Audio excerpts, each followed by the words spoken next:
جماعت کی قیادت ہمارے قائد حضرت مولانا سمیع الحق شہید نور اللہ مرقدہ نے ہمیشہ پاکستان کی بقا اور پاکستان کے استحکام کے لیے کردار ادا کیا۔ 1990 میں جب پاکستان کے اندر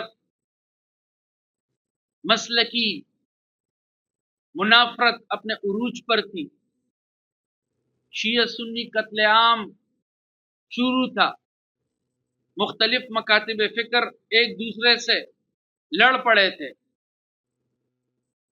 1990 کی دہائی میں مولانا سمیع الحق شہید نے پاکستان کی تمام مذہبی سیاسی قوتوں کو ایک پلیٹ فارم پہ جمع کر کے ملی یکجہتی کونسل کی بنیاد ڈالی۔ وہ کوشش اخلاص کے ساتھ تھی۔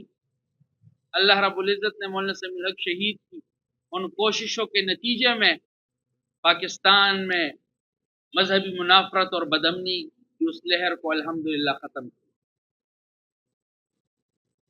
مولانا سمیع الحق شہید ہی ہیں جو پاکستان میں ہمیشہ سے مختلف مذہبی اور سیاسی اتحادوں کے بانی اور علمبردار رہے ہیں۔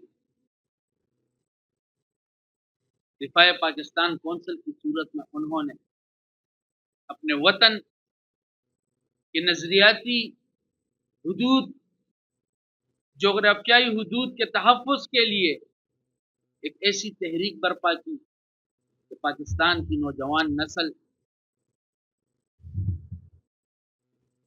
پاکستان کی محبت اور ان کو حب الوطنی کا درس دیا گیا۔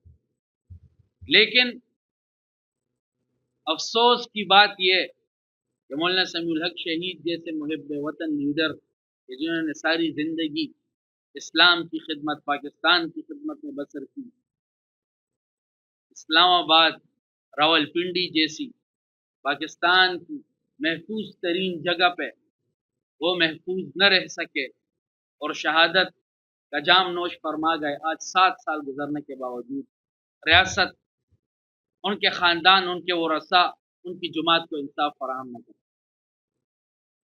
اگر ریاست بر وقت مولانا سمیع الحق شہید کے قاتلوں کو پکڑ لیتی، ہماری جماعت کو انصاف فراہم کر دیتی، تو شاید ان کے بعد ان کے عظیم فرزند مولانا حامد الحق شہید کے ساتھ بھی یہ سانحہ نہ ہوتا۔ آج مولانا حامد الحق شہید